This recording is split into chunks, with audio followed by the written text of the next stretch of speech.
Hello दोस्तों, good morning to all. कैसे हैं आप सभी? आई होप आप सब अच्छे होंगे। तो आज हम 26 दिसंबर 2025 की फ्राइडे की द हिंदू की इम्पोर्टेंट न्यूज़ को कवर करने वाले हैं। जैसे कि हमारा ये daily the Hindu news analysis का सेशन रहता है, इसमें हम जो द हिंदू न्यूज़पेपर है काफ़ी मतलब अच्छा न्यूज़पेपर इसको माना जाता है किसी भी एग्जाम की तैयारी के लिए।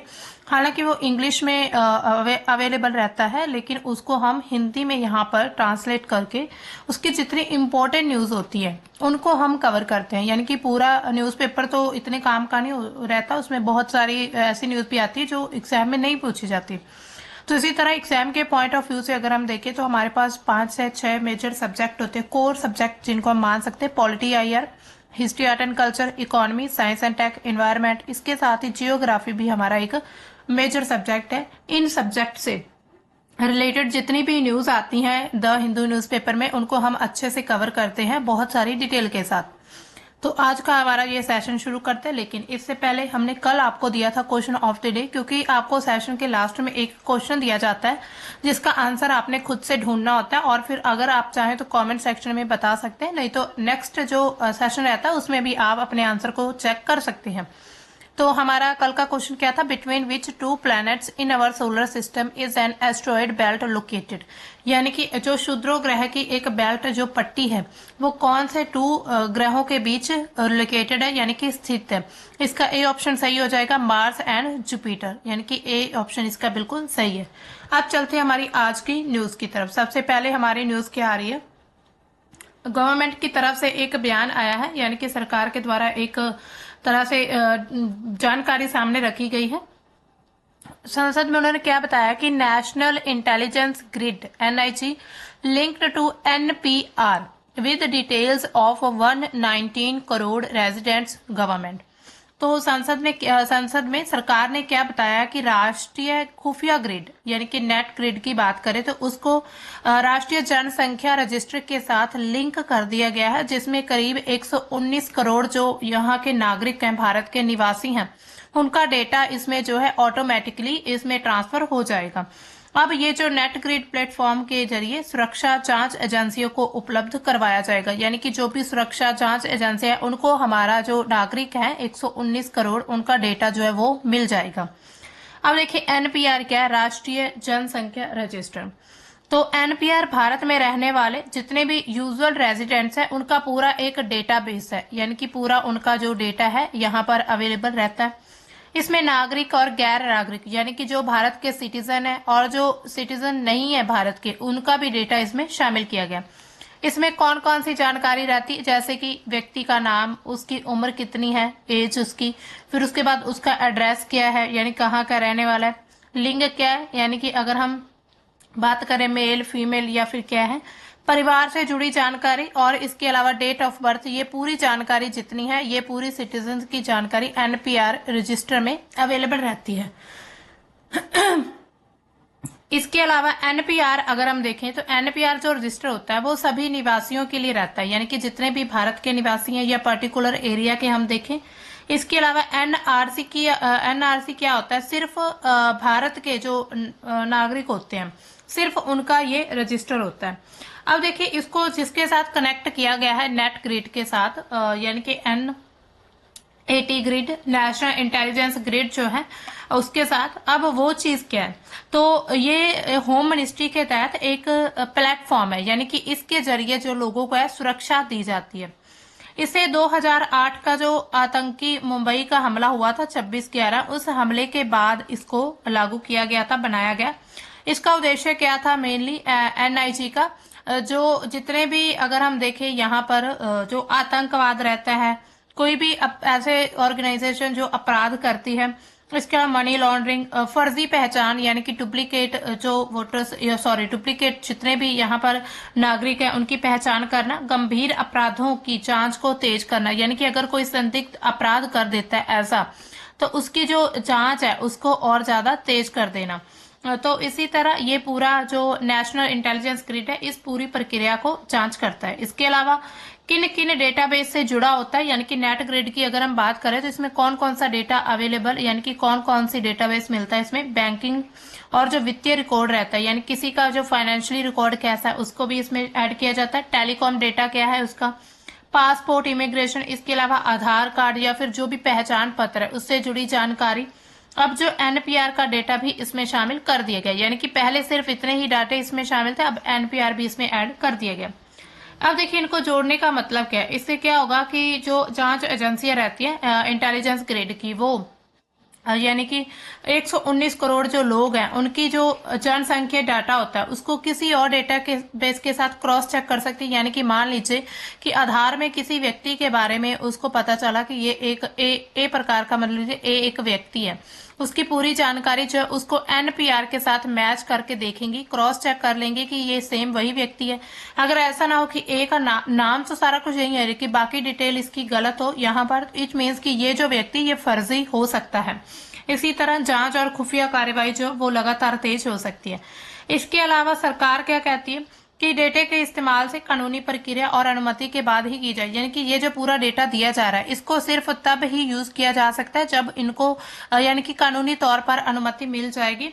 इसका उद्देश्य क्या है, पूरे राष्ट्र की सुरक्षा, इसके साथ ही अपराध को नियंत्रित करना, कंट्रोल करना, ना कि आम नागरिकों की निगरानी करना।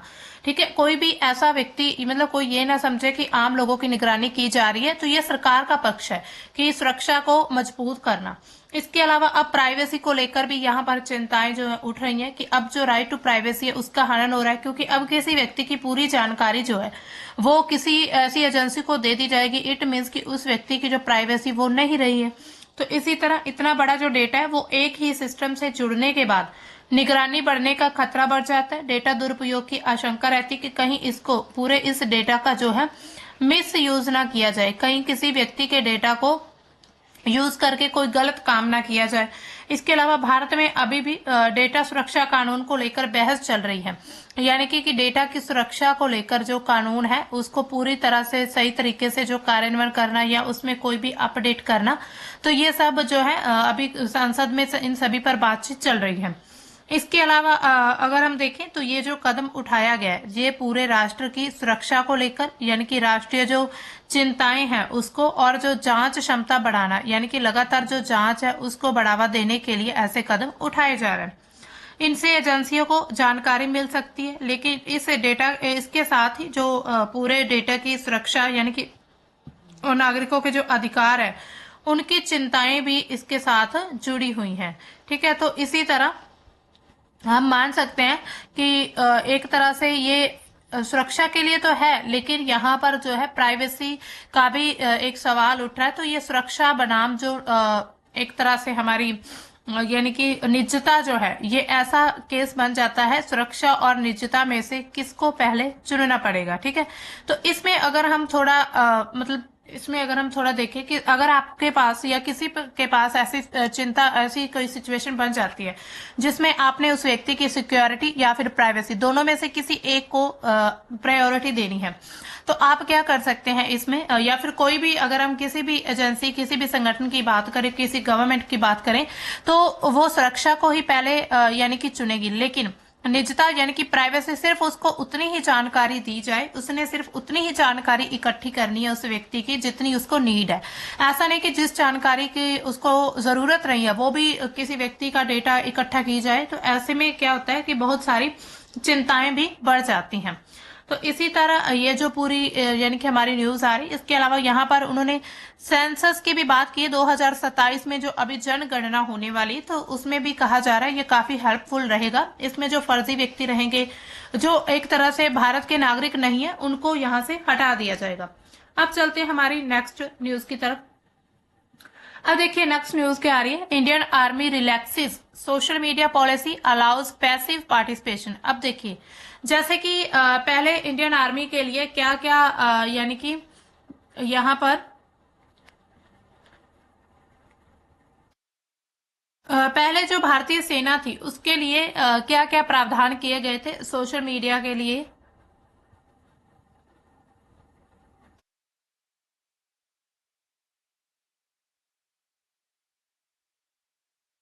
ठीक है, तो अब उसको थोड़ा चेंज कर दिया गया। चेंज मीन्स कैसे, यानी कि एक्टिव एंगेजमेंट जो है वो, यानी कि मान लीजिए इंडियन आर्मी जो होती है हमारी, किसी भी अगर हम सुरक्षा संगठन की बात करें, सुरक्षा दल की, तो उनको कुछ ऐसे उनके लिए मतलब स्ट्रिक्ट ऐसे रूल्स रखे जाते हैं कि आप लोगों ने ये चीज यूज करनी है, ये नहीं करनी है। ठीक है, तो पहले क्या होता था, अगर हम पहले की बात करें जो इंडियन आर्मी थी, तो उनको सोशल मीडिया अकाउंट खोलने पर या ओपन करने पर काफी ज्यादा रोक लगाई गई थी स्टार्टिंग में। जो सेना के जवान होते हैं या फिर कोई भी ऐसा अधिकारी होता है, ऑफिसर, सोशल मीडिया प्लेटफॉर्म पर जो अकाउंट अगर बनाता है तो उसको उस पर कड़ी, यानी कि एक तरह से उस पर प्रतिबंध लगाया जाता है, उसको सजा दी जाती थी। कई मामलों में पूरी तरह से ही प्रतिबंधित था, खास करके अगर हम देखें इंस्टाग्राम, फेसबुक, ट्विटर जैसे जितने भी प्लेटफॉर्म है उस पर। इसके अलावा किसी भी तरह की भागीदारी नहीं कर सकते थे, ना तो वो कोई पोस्ट कर सकते थे अपने रिलेटेड, अपनी ड्यूटी से या फिर किसी पर्सनल चीज से रिलेटेड भी नहीं। इसके अलावा ना ही कोई किसी पर कमेंट कर सकते थे किसी पोस्ट पर। इसके अलावा ना ही लाइक शेयर, किसी भी पोस्ट पर कोई भी एक्टिविटी नहीं कर सकते थे। इसके अलावा फोटो और वीडियो साझा करना बिल्कुल ही सख्त, यानी कि बिल्कुल ही उनके लिए सख्त माना जाता था। वर्दी में ना तो फोटो ले सकते थे, ना ही कैंप यूनिट की तस्वीरें ले सकते थे। इसके अलावा हथियारों या फिर उपकरणों से जुड़ी वीडियो, ट्रेनिंग या मूवमेंट से जुड़े कितने भी दृश्य होते हैं उन किसी को भी पोस्ट नहीं कर सकते थे। इन सब पर पूरी तरह से प्रतिबंध था। क्यों? अब देखिए, इसके पीछे सवाल उठता है क्यों। अगर आम जनता जो है भारत की, वो ये सब कुछ कर सकती है, तो जो भारत की रक्षा करते हैं, यानी कि जो हमारी इंडियन आर्मी है, वो ऐसा क्यों नहीं कर सकती, यानी कि वो इस प्रकार की पोस्ट या फिर ऐसी कोई भी जानकारी अपनी साझा क्यों नहीं कर सकती। तो देखिए, ये जो हम आपको सभी को पता ही है कि किसी भी देश की सुरक्षा जो होती है वो सबसे बड़ा मुद्दा रहता है, यानी कि सुरक्षा सबसे पहले रखी जाती है किसी भी चीज को लेकर।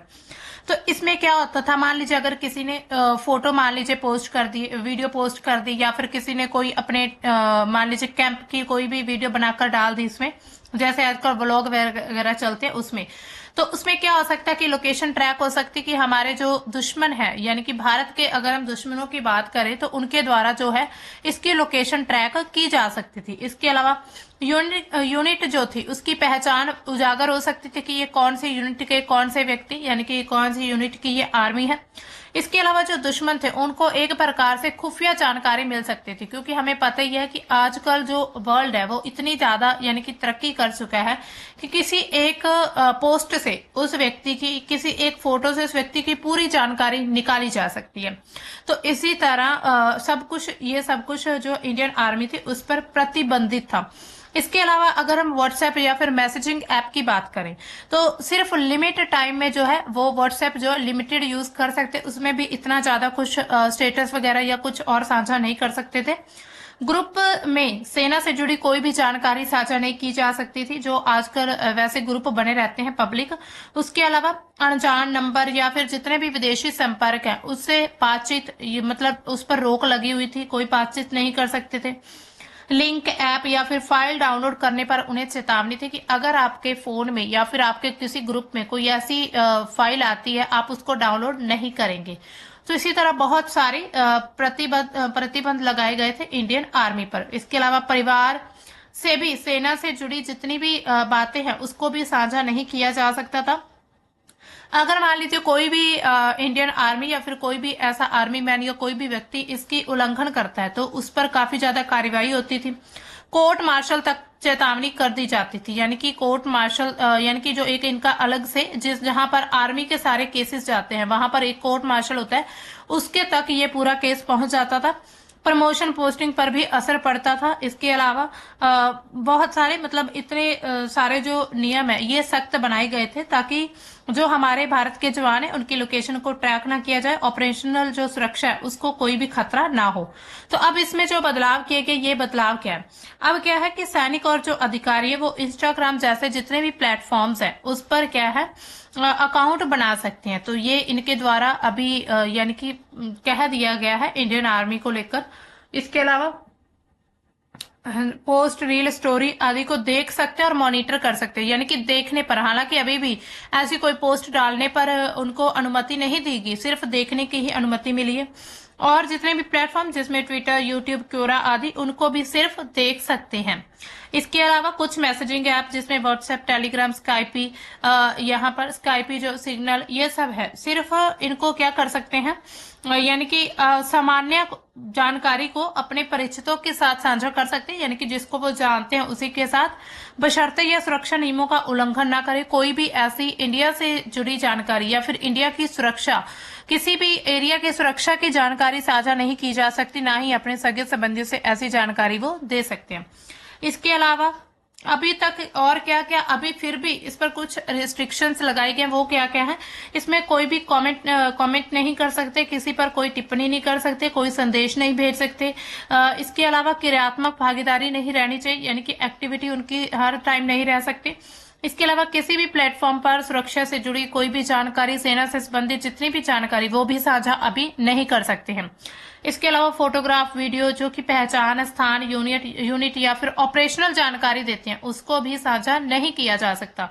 अब देखिए बदली क्यों है ये नीति, तो सेना ने क्या बताया है कि सूचना और संचार का जो युग है ये तेजी से बदल रहा है, जवानों को डिजिटल जागरूकता की जरूरत है, यानी कि हर व्यक्ति जो है वो डिजिटल हो रहा है, तो इसी तरह जो जवान है उनको भी डिजिटल जागरूकता उनके बीच भी होनी चाहिए, डिजिटल की तरफ उनका झुकाव बढ़ना चाहिए। इसलिए उन्हें सुरक्षित और नियंत्रित तरीके से सोशल मीडिया का यूज करने की आजादी दी गई, ताकि बाहर की जितनी भी बाहर की दुनिया की जो सूचना है, यानी कि बाहर की जितनी भी अपडेट्स रहती हैं अपने आसपास की, उनको जानकारी मिलती रहे।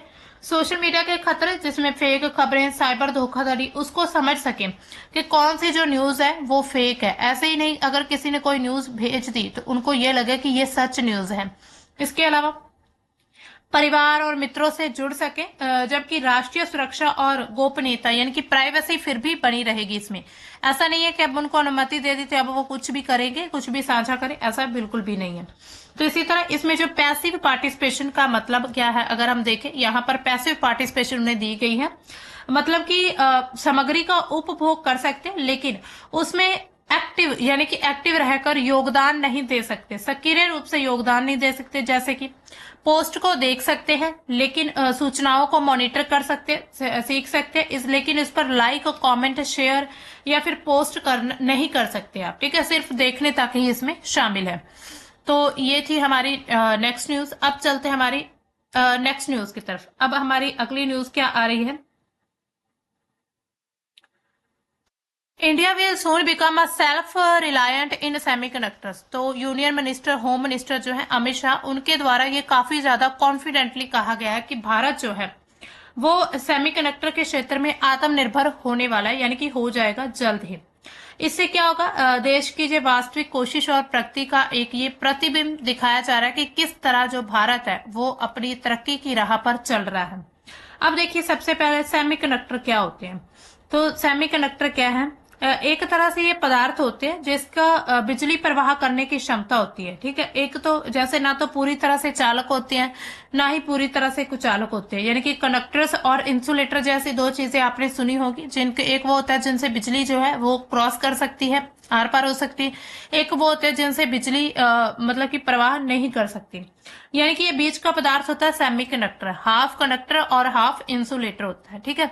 तो इसी तरह यानी कि इनका जो यूज है अगर हम देखें तो ये बहुत सारी जगह पर यूज होता है। ये जो चिप, मेनली सेमीकंडक्टर की चिप बनाई जाती है, जो चिप होती है वो बनाई जाती है, और इस चिप का यूज कहाँ पर होता है, मोबाइल फोन में होता है, कंप्यूटर, लैपटॉप में, टीवी, फ्रिज में, कार, इलेक्ट्रिक वाहन, मिसाइल। इसके अलावा इसका जो रक्षा के क्षेत्र में भी बहुत बड़ा योगदान है, जिसमें मिसाइल, इसको रडार बनाने के लिए, इसके अलावा रक्षा उपकरणों के लिए, एआई में इसका यूज होने लगा, अब 5G नेटवर्क में इसका यूज होने लगा है, सैटेलाइट।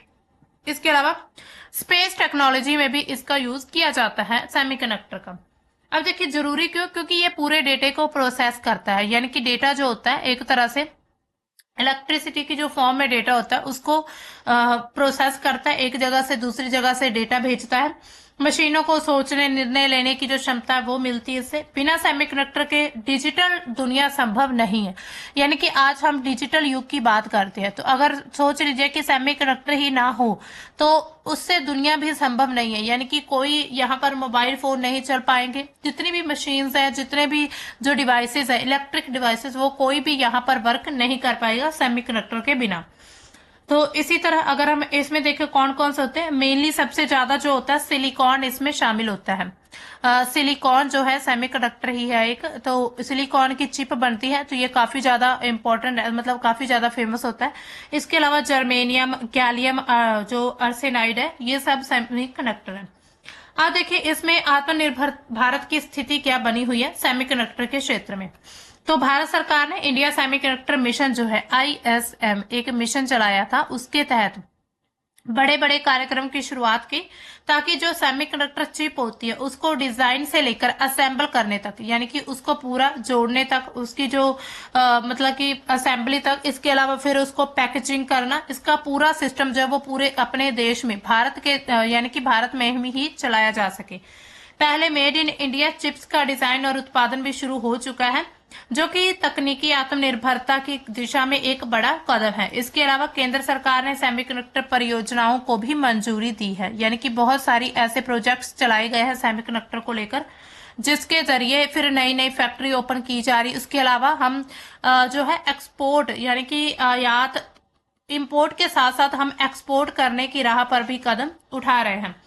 इसके अलावा DLI यानी कि डिजाइन लिंक्ड इंसेंटिव जैसी जितनी भी स्कीम्स है, तो भारत सरकार यानी कि देश के अंदर जो चिप डिजाइन की क्षमता को मजबूत कर रहा है, जिससे रिसर्च डेवलपमेंट के सेक्टर में जो स्टार्टअप इकोसिस्टम वो मजबूत होगा। अगर हम वास्तविक स्थिति देखें भारत की, तो क्या है, कुछ सत्रों पर भारत पहले ही आत्मनिर्भरता की तरफ बढ़ चुका है या फिर लगातार बढ़ता हुआ नजर आ रहा है।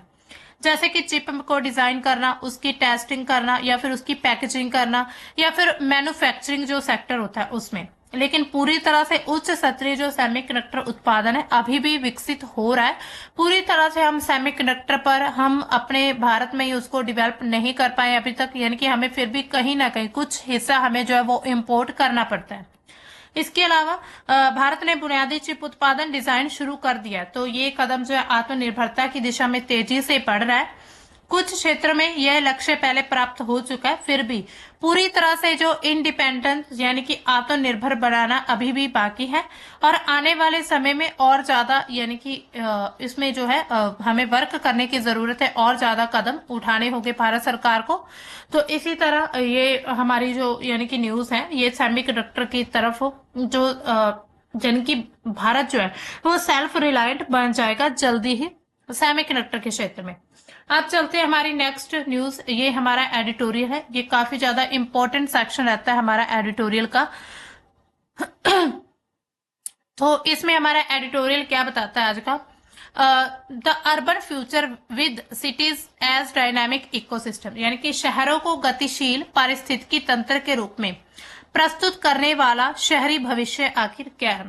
तो ये जो एडिटोरियल है ये अरुणा भट्टाचार्य के द्वारा लिखा गया, जो बेंगलुरु में मेडिकल एंथ्रोपोलॉजिस्ट और शहरी स्वास्थ्य की एक्सपर्ट है, तो उनके द्वारा लिखा गया। अब वो क्या बात करती है इसमें हम देख लेते हैं। तो ये जो एडिटोरियल है ये शहरी विकास की जो अभी चुनौतियां हैं, वर्तमान चुनौतियां हैं, उस पर पूरी तरह से केंद्रित है, यानी कि चुनौतियों चैलेंजेस के बारे में बात करता है।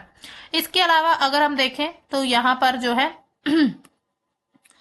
तो यहाँ पर लेखिका क्या कहते हैं, उन्होंने क्या तर्क दिया है कि जो शहर का विकास हो रहा है, जिसमें हम देखते हैं नीतियों का निर्माण, विज्ञान, प्रौद्योगिकी, ये सबके केंद्र में है। लेकिन जो शहरी नियोजन होता है उसमें अक्सर शहरों में रहने वाले जो लोग हैं उनमें काफी ज्यादा विविधता देखी जाती है, यानी कि डाइवर्सिटी देखने को मिलती है। इससे डिजाइन किए गए शहर जो है, इच्छित शहर और जिए गए शहर के बीच एक बहुत बड़ा अंतर होता है। यानी कि जैसे कि एक तो होता है कि हमने कैसा शहर डिजाइन किया, इसके अलावा हमारी इच्छा क्या है, यानी कि एस्पिरेशंस वाले जो शहर होते हैं वही विश, यानी कि हमारी जो इच्छा है। इसके बाद हम एक्चुअल में जो शहर है, यानी कि एक्चुअल सिटी क्या है। तो इन तीनों में काफी बड़ा अंतर देखने को मिलता है। इसके अलावा शहरों को स्थिर ब्लूप्रिंट यानी कि स्टैटिक ब्लूप्रिंट के रूप में नहीं देखना चाहिए, बल्कि गतिशील पारिस्थितिकी तंत्र यानी कि डायनामिक जो इकोसिस्टम है उसके रूप में भी देखना चाहिए। शहर जो होते हैं इनके अकॉर्डिंग एक तरह से ऐसी इकाइयां होती है जिनमें विस्तार, पुनर्विन्यास, समावेशन की क्षमता होती है। यानी कि एक तरह से ये पूरे इंक्लूसिव जो हम देखते हैं इन्वायरमेंट की बात करता है। शहर में अलग अलग तरह के लोग रहते हैं। विशेष रूप से जो सेंस ऑफ बिलोंगिंग होती है उसको नजरअंदाज नहीं किया जा सकता। इसके अलावा इन्होंने तर्क क्या क्या दिए हैं इस पूरे एडिटोरियल में अपने, इन्होंने सबसे पहले बात कही है बहिष्कार की अदृश्य कीमत, यानी कि इनविजिबल टैक्स ऑफ एक्सक्लूजन। यहाँ पर प्रवासियों की बात की गई है, जो माइग्रेंट्स होते हैं उनके बारे में। जो माइग्रेंट्स होते हैं तो उनके बारे में क्या कहते हैं कि जो प्रवासी होते हैं उनका शहरों की अर्थव्यवस्था में बहुत बड़ा योगदान रहता है। यानी कि उनको हम नजरअंदाज नहीं कर सकते हैं। जैसे कि श्रम, इसके अलावा हम अगर स्किल की बात करें, कौशल की बात करें, इसके अलावा टैक्स की बात करें तो लेकिन भाषा और संस्कृत बाधा के कारण वो खुद को बहिष्कृत महसूस करते हैं, कि खुद को ऐसे मानते हैं कि हमारा जैसे कि बाइकआउट हो चुका है, क्योंकि उनकी संस्कृति ऐसी होती है, उनकी भाषा इस प्रकार की होती है। भाषा एकीकरण का मुख्य मानक बन जाती है। यानी कि लोग क्या सोचते हैं कि जो हमारे जैसी भाषा बोलता है, यानी कि जिनकी हमारे जैसी भाषा है, वो बिल्कुल हमारे जैसा ही व्यक्ति है। यानी कि भाषा को ही मानते हैं कि अगर भाषा एक होगी तो वही व्यक्ति जो है वो सब लोग यूनिटी के साथ रह पाएंगे और सभी को अपना पाएंगे, जितने भी उस एरिया में उन जैसी भाषा के लोग आएंगे। तो इसी तरह गैर मातृभाषा लोगों को नौकरी, आवास, सरकारी योजना, स्वास्थ्य सेवाओं सभी में बाधाएं आती रहती हैं, जिससे वो खुद को अनौपचारिक अवस्था में अर्थव्यवस्था में धकेल दिए जाते हैं। यानी कि खुद को ऐसे बहिष्कृत मानते कि हमारा जैसे कि बहिष्कार कर दिया गया है। तो इसी तरह सबसे पहले जो माइग्रेंट्स की जो कीमत होती है, यानी कि उनके भी हम योगदान को अनदेखा नहीं कर सकते। दूसरा इन्होंने कहा है शहर नियोजन की जो मूलभूत खामी होती है, जैसे कि जो हम पूरा नियोजन देखते हैं शहर का, शहरी जो नियोजन रहता है उसमें स्थिर एक समान आबादी जो है वो मानकर मतलब किया जाता है, नियोजन पूरा रहता है, जिससे नए प्रवासी जो होते हैं निवासी उनको अदृश्य बना दिया जाता है। यानी कि जो नए लोग शहरों में आते हैं उनको शामिल नहीं किया जाता इस पूरे नियोजन में। स्मार्ट सिटी सिर्फ उन लोगों के लिए स्मार्ट होती है जो सही भाषा बोलते हैं, सही दस्तावेज रखते हैं। यानी कि स्मार्ट सिर्फ उन लोगों के लिए है जिनके पास सब कुछ सही तरीके से होता है। इसके अलावा स्थानीय निकाय नियोजन समितियों में जो विविधता होता है उसकी कमी से योजना, जिसमें स्कूल, परिवहन, पार्क, जो विविध जरूरतें होती है उनको पूरा नहीं कर पाते। इसके अलावा समावेशी शहरी भविष्य की दिशा, यानी कि शहरों को सभी निवासियों के लिए डिजाइन करना चाहिए। तो ये यहाँ पर अपना एक सॉल्यूशन देते हैं। जन्म से रहने वाले जो यानी कि दशकों से रहने वाले या कल से आने वाले, ऐसा नहीं है कि जो यहाँ पर लोग जन्म से रहने सिर्फ उनके लिए कुछ ऐसे डिजाइन, यानी कि शहरों को डिजाइन किया जाए, उनके लिए कुछ एरिया, पर्टिकुलर एरिया वैसे बनाए जाए, या फिर यानी कि दूसरे मान लीजिए अगर कोई बाद में आता है, यानी कि यहाँ पर कोई दशकों से रह रहा है उन लोगों के लिए, और जो आने वाले लोग रहेंगे, यानी कि हम यहाँ पर माइग्रेंट्स की बात करते हैं, उन सभी के लिए एक प्रकार के शहरों का डिजाइन होना चाहिए। इसके अलावा यहाँ पर सुझाव क्या है, जो सार्वजनिक कर्मचारी उनके लिए सांस्कृतिक संवेदीकरण प्रशिक्षण हो, ताकि सांस्कृतिक घर्षण को कम किया जा सके। यहाँ पर उन्होंने यानी कि हम अगर देखें महत्वपूर्ण उदाहरण कौन से दिए, शहर स्थिर ब्लूप्रिंट नहीं है, यानी कि इसको हम एक ब्लूप्रिंट नहीं मान सकते। ये गतिशील पारिस्थितिकी तंत्र, यानी कि एक ऐसा इकोसिस्टम है जो लगातार गति करता रहता है। हमें उन्हें निश्चित सीमाओं में आने वाले जो स्थान है उनके रूप में देखना चाहिए, देखना बंद करना होगा। उन्हें तरल इकाइयों के रूप में देखना शुरू करें, जिसमें विस्तार, पुनर्विन्यास और समावेशन की क्षमता होती है। यानी कि पूरी तरह से एक इंक्लूसिव इन्वायरमेंट की तरह जो है सिटीज को देखना होगा। हम जिस शहरी भविष्य की पूर्ण कल्पना करते हैं वह स्तरित होना चाहिए, समावेशी, यानी कि सतत शहर के विकास के लिए हमें शहरों को डिजाइन करने के लिए प्रतिबद्ध होना होगा, न केवल उनके जो इंफ्रास्ट्रक्चर उनके लिए, बल्कि उन लोगों के लिए जिनकी सेवा के लिए भी वे बने होते हैं। यहाँ पर अगर हम निष्कर्ष की बात करें पूरे इस एडिटोरियल में, तो समावेशी और सतत शहरी विकास जो है उसके लिए शहरों को इंफ्रास्ट्रक्चर के लिए नहीं बल्कि लोगों के लिए डिजाइन करना होगा। यानी कि ऐसा ना हो कि हम इंफ्रास्ट्रक्चर को देखकर अपने जो सिटीज होती हैं, शहर होते हैं, उनको डिजाइन किए जाए, लोगों की जरूरतें कुछ और हों, तो लोगों के लिए भी ये डिजाइन होने चाहिए। सहानुभूति यानी कि एम्पैथी ही वह कमी होती जो हमारी वास्तविकता को हमारे साथ जोड़ती है। सफल शहरी डिजाइन का जो अंतिम मापदंड होता है वो निवासी होते हैं, यानी कि वहां शहरों में जो रहने वाले लोग हैं, चाहे वो जन्म से रह रहे हो, चाहे वो सालों से रह रहे हो, दशकों से रहे, या फिर कल ही शहर आए हों, तो उन सभी की आराम, इसके साथ उन्होंने कहा है सुरक्षा और अंतर भूकर्ती की भावना भी होनी चाहिए। सुरक्षा, इसके साथ उनके उनके प्रति जो है एम्पैथी भी हमें रखनी होगी। तो इसी तरह इन्होंने शहरों के डिजाइन पर मेनली बात की कि जो शहर होते हैं वो सिर्फ किसी पर्टिकुलर भाषा या फिर पर्टिकुलर कम्युनिटी के लिए नहीं होने चाहिए, बल्कि सभी लोगों के लिए ही होने चाहिए जो वहां की अर्थव्यवस्था में योगदान देते हैं। अब चलते हैं हमारी नेक्स्ट न्यूज की तरफ। हमारी नेक्स्ट न्यूज क्या आ रही है? US military order to focus on quarantine of Venezuela oil official, यानी कि यहाँ पर ऑफिशियल की रिपोर्ट क्या आती है, अधिकारियों की रिपोर्ट, कि अमेरिका सेना को वेनेजुएला के तेल की क्वारंटाइन पर ध्यान रखने का आदेश दिया गया है। अब देखिए क्वारंटाइन का क्या मतलब है तेल की वेनेजुएला, इसका मतलब क्या है कि वेनेजुएला से तेल के निर्यात को रोकना या फिर उसको सीमित कर देना। आपको पता ही है जैसे कि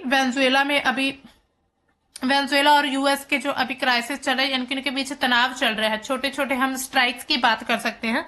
तो उसमें क्या है, वेनेजुएला से जो ऑयल आने वाला उसको रोक दिया जाए या फिर उसको लिमिट कर दिया जाए।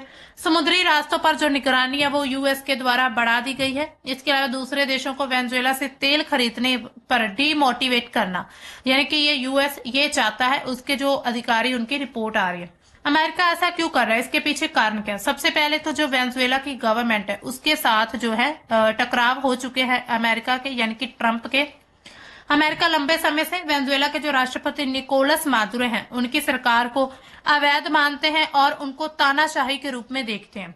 इसके अलावा वेनेजुएला के पास दुनिया के सबसे बड़े हम तेल भंडार देखते हैं वो वेनेजुएला के पास मिलते हैं। तेल की बिक्री से जो मिलने वाला पैसा वो सरकार की आर्थिक और जो सैन्य शक्ति उसको बढ़ाता है। यानी कि आपने एक चीज देखी होगी, ट्रंप का एक एजेंडा है कि अगर मान लीजिए किसी देश के साथ उसके तनाव चल रहे तो उस देश की अर्थव्यवस्था को इतना नीचे गिरा दो, मजबूर कर दो कि वो यूएस के साथ जो है अपनी एक तरह से गठबंधन करने के लिए तैयार हो जाए। तो इसी तरह अब वेनेजुएला की इकोनॉमी को गिराने के लिए जो वेनेजुएला यानी कि अपना जो एक्सपोर्ट करके वहां पर जो अपना अर्थव्यवस्था को अच्छे से चला रहा था, अपनी सैन्य शक्ति को बढ़ाना चाह रहा था, अब उसको कम करने की या खत्म करने की कोशिश की जा रही। इसके अलावा चीन और रूस का क्या प्रभाव है? वेनेजुएला चीन और रूस के बिल्कुल करीब आता है, यानी कि आप देख सकते हैं यहाँ पर रूस है, यहाँ चीन है, यहीं पर वेनेजुएला जो है नजदीक में आता है।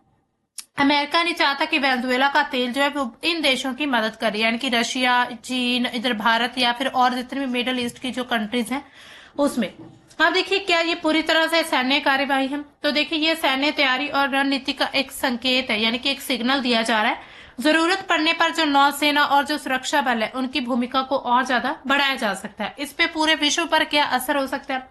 तेल की कीमतों में भी उतार चढ़ाव आ सकता है। अगर तेल कहीं पर यानी कि किसी एरिया में जो तेल है उसकी सप्लाई कम हो जाएगी, यानी कि जो वेनेजुएला तेल मान लेते हैं उदाहरण के तौर पर, अगर वेनेजुएला जो है वो भारत में तेल भेज रहा है, अब भारत में क्या है वो तेल आना बंद हो गया क्योंकि पीछे से यूएस ने वो रास्ते बंद कर दिए। तो इसी तरह अब क्या होगा, यहाँ पर तेल की कमी यानी कि शॉर्टेज हो जाएगी। अब शॉर्टेज होने के कारण यहाँ की जो कीमतें हैं वो बढ़ जाएंगी, तो कीमतों में उतार चढ़ाव हो सकते हैं। लैटिन अमेरिका में राजनीतिक अस्थिरता देखने को मिल सकती है।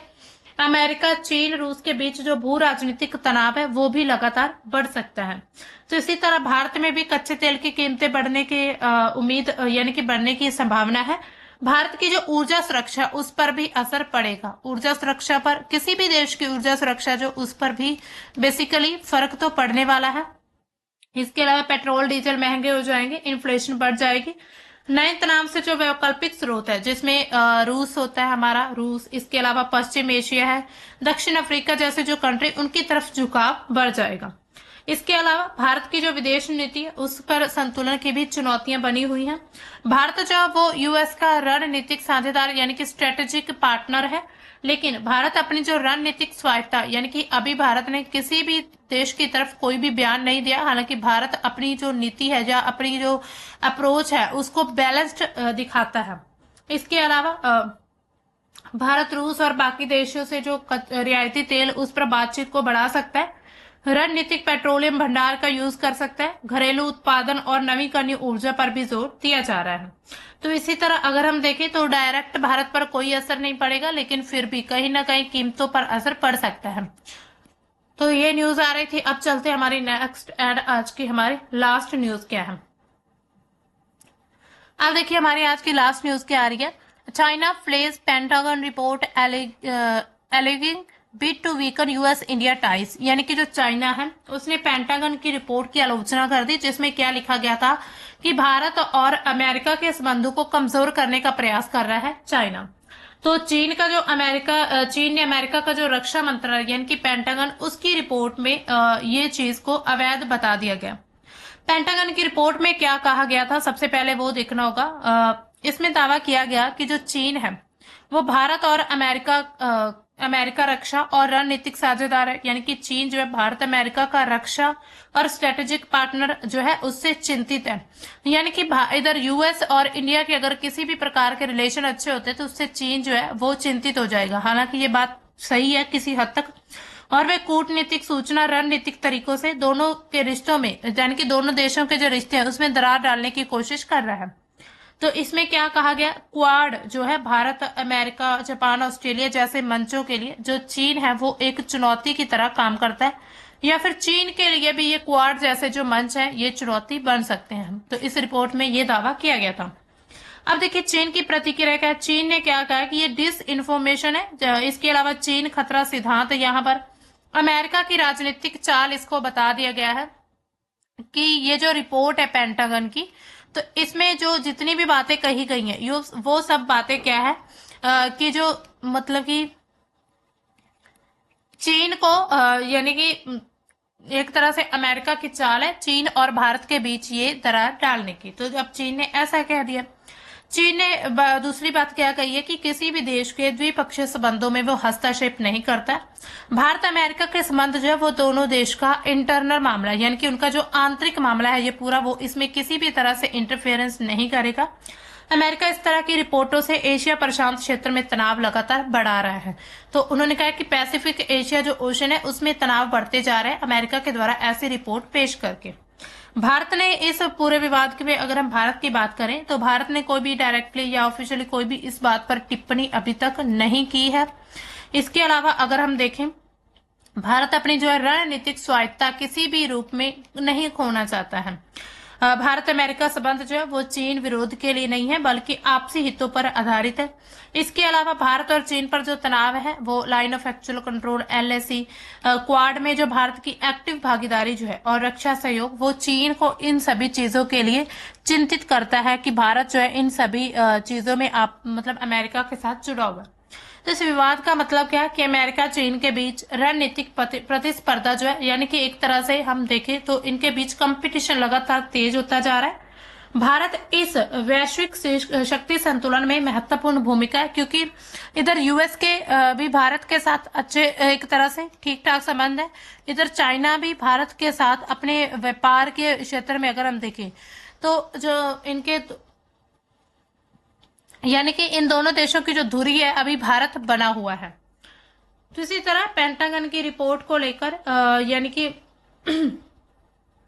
चीन ने इस चीज पर दावा कर दिया। इससे क्या होगा, प्रभाव क्या पड़ेगा भारत पर, जो रणनीतिक महत्व वो लगातार बढ़ेगा, यानी कि भारत एक बैलेंसिंग पावर के रूप में उभर रहा है।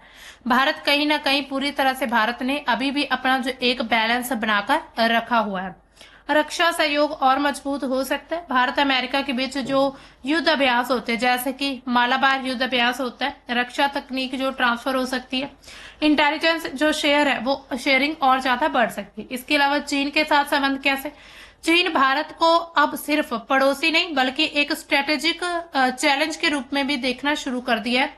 इसका अर्थ क्या होता है कि सीमा पार जो बातचीत होती रहती है, इसके अलावा जो व्यापार होता रहता है भारत और चाइना का, इसके अलावा कूटनीतिक जो रिश्ते हैं उन पर भी ये असर पड़ सकता है। क्वाड क्या है और चीन इसमें क्या है, तो क्वाड में जैसे कि हमने कल की ये रिपोर्ट थी पेंटागन की, उसमें हमने बात की थी क्वाड की, जिसमें जो है अमेरिका, इसके अलावा ऑस्ट्रेलिया इसमें आता है, जापान आता है और इंडिया आता है। तो ये 4 देशों का एक संगठन है। इसका उद्देश्य क्या है खुले इंडो पैसिफिक ओशन में जो पूरा चीन का प्रभाव था उसको कम करना, समुद्री सुरक्षा करना, अंतर्राष्ट्रीय कानून का सम्मान करना। तो चीन इसे क्यों डरता है? क्योंकि चीन इस चीज को भी नाटो की तरह मानता है कि कहीं किसी एक देश पर या फिर किसी एक देश के जो मतलब समुद्र है, ओशन है, उस पर कुछ चीन ने कोई एक्टिविटी की तो बाकी देश भी इस चीज के लिए आगे आ जाएंगे। मजबूत नौसेना बनी हुई है। इसके अलावा भारत में इसकी भूमिका है जो हिंद महासागर का प्रहरी है। इसके अलावा हम देखें तो पेंटागन रिपोर्ट क्या कहती है? चीन भारत पर जो है वो सीमा दबाव बनाकर अमेरिका से उसे दूर रखना चाहता है। तो पेंटागन ने ये रिपोर्ट अपनी पेश की, हालांकि अभी चीन ने इसको खारिज कर दिया है। तो अब देखिए हमारी नेक्स्ट न्यूज क्या आ रही है।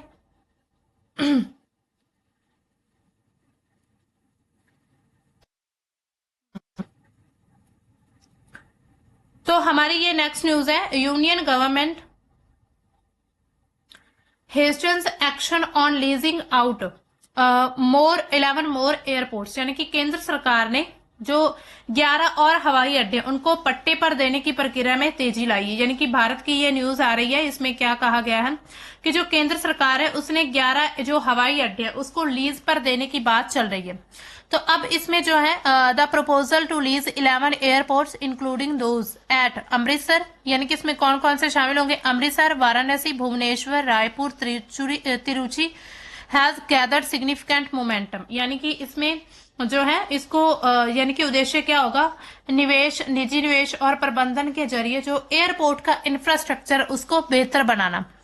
The plan was recently reviewed and approved by the ministry of civil aviation के द्वारा ये प्लान को एक तरह से अप्रूवल दे दिया गया है। इसका रिव्यू क्या है अगर हम देखें तो पीपीपी मॉडल पर आधारित है, पब्लिक प्राइवेट पार्टनरशिप। यानी कि इससे क्या होगा? पब्लिक प्राइवेट पार्टनरशिप के जरिए यहाँ पर जो इन्वेस्टमेंट का एरिया या फिर सेक्टर की बात करें तो इन्वेस्टमेंट इस क्षेत्र में बढ़ जाएगा। तो एयरपोर्ट को यानी कि लीज पर अगर दिया जाता है तो निजी क्षेत्र का निवेश और उसमें एफिशिएंसी वो बढ़ जाएगी। प्राइवेट कंपनियों की दिलचस्पी यहाँ पर दिखाई दे रही है। इसमें अगर हम देखा जाए तो पहले भी हम जो देखते हैं भारत में क्या है, कैपिटलिज्म, भारत एक तरह से कंट्री बनता जा रहा है कैपिटलिज्म बनता जा रहा है, यानी कि लगातार भारत जो है अपने जितने भी गवर्नमेंट सेक्टर या फिर पब्लिक सेक्टर की बात करें तो उसको प्राइवेट के रूप में कन्वर्ट कर रहा है। यानी कि प्राइवेट जो कॉर्पोरेशन कंपनीज हैं उनको किराए पर दिए जा रहे हैं। तो अब देखिए इससे क्या होगा, एक तरह से इसका प्रभाव क्या पड़ सकता है? इसके प्रभाव जो है अच्छे और बुरे दोनों प्रकार के रह सकते हैं। अगर हम अच्छे प्रभाव की बात करें तो जैसे गवर्नमेंट कहती है कि इससे निवेश बढ़ेगा, इससे जो है यानी कि काफी ज्यादा जो सुविधाएं रहेंगी एयरपोर्ट की उसमें सुधार आएगा, सरकार को इससे निवेश मिलेगा, राजस्व मिलेगा, इंफ्रास्ट्रक्चर का विकास होगा जिसमें नए रनवे बनाए जाएंगे, नए टर्मिनल, जैसे कि अभी जो असम के गुवाहाटी में एक नया टर्मिनल ओपन किया गया है जो अडानी ग्रुप्स के द्वारा, जिसका अभी जो इनोग्रेशन किया था पीएम मोदी जी ने। तो इसी तरह नई नई चीजें यहाँ पर नई नई सुविधाएं मिलेगी, रोजगार मिल सकता है लोगों को, वहां की जो स्थानीय अर्थव्यवस्था है वो उस यानी कि वो हाई हो जाएगी। निजी क्षेत्र की जो दक्षता है उसमें यानी कि जो प्रोफेशनल मैनेजमेंट रहेगा वहां पर ऑपरेशनल एफिशिएंसी लगातार बढ़ती हुई नजर आएगी एविएशन के सेक्टर में। समय पर प्रोजेक्ट पूरा होने की संभावना ज्यादा है अगर इसको प्राइवेट कर दिया जाता है। इसके अलावा चुनौतियां क्या बनी हुई हैं यहाँ पर अगर हम देखें, मान लीजिए कोई भी कंपनी या फिर कोई भी एयरपोर्ट है, उसको पहले जो है गवर्नमेंट जो है वो अब जनता के नजरिए से उसको एक तरह से नियंत्रित कर रही है, लेकिन अब जो वो है वो प्राइवेट कंपनियों के हाथ में आ चुका है। तो अब वो अपनी मर्जी से यहाँ पर एयरपोर्ट फीस बढ़ा सकते हैं, ये हो सकता है कम भी कर दे, हालांकि बढ़ाने के चांसेस ज्यादा रहते हैं क्योंकि जो कॉर्पोरेट्स होते हैं उनको सिर्फ अपना फायदा चाहिए होता है, जो भी कंपनीज होती है उनको अपना फायदा देखना होता है। इसी वजह से वो एयरपोर्ट की फीस जो है वो बढ़ा सकते हैं, यूजर के जो चार्जेस हैं वो और ज्यादा बढ़ जाएंगे। एक दो बड़े जो कॉर्पोरेट्स रहते हैं जिसमें हम देखते हैं अंबानी अडानी ग्रुप्स है, इसके साथ टाटा रिलायंस ग्रुप जो है, इन सभी पर का ही हमें जो प्रभाव देखने को मिल रहा है पूरे भारत में।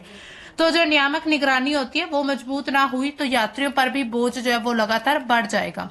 तो इसी तरह इसमें कुछ चैलेंजेस, ये सारे चैलेंजेस भी देखने को मिल सकते हैं। इसके अलावा भारत को एविएशन हब बनाने में एक बहुत बड़ा ये कदम उठाया जा रहा है। कार्गो लॉजिस्टिक्स और जो निर्यात आयात है उसको गति देने के रूप में यह कदम के रूप में देखा जा रहा है। तो इसी तरह जो है अगर मान लीजिए इसका प्राइवेटाइजेशन किया भी जाता है तो इससे भी कहीं ना कहीं भारत के जो नागरिक है उनको यहाँ पर जो है काफी चुनौतियों का सामना करना पड़ सकता है। अब ये थी हमारी आज की न्यूज। अब देखिए क्वेश्चन आपके लिए क्या है आज का। According to the recent trade data which group of states together accounts for nearly 70% of India's total export, highlighting a growing regional concentration. तो इसमें कौन से जो यानी कि अभी जो ट्रेड डाटा हुआ है उसमें 70% तक जो टोटल एक्सपोर्ट इंडिया का, इसमें कौन सी स्टेट्स ने योगदान दिया है। तो इसका ऑप्शन आपने हमें कमेंट सेक्शन में बताना होगा कौन सा ऑप्शन इसका सही है। ये है ए ऑप्शन, ये बी और सी और डी। तो मिलते हैं दोस्तों हम अपने कल के द हिंदू के सेशन में। आज का हमारी न्यूज इतनी ही थी, काफी न्यूज थी आज भी, हमने जो इंपॉर्टेंट न्यूज को कवर कर लिया। उम्मीद करते हैं आपको समझ आ गया होगा। तो कल के सेशन में मिलेंगे, तब तक के लिए बाय, थैंक्स फॉर वॉचिंग।